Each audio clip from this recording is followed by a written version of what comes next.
দেখাইছিলি রে পাগলি সুখেরই সপন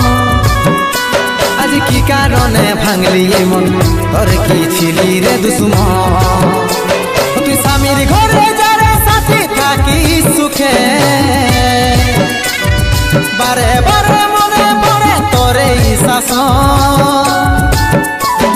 তোর দুনিয়ায় আসবো না আর যারে সাথী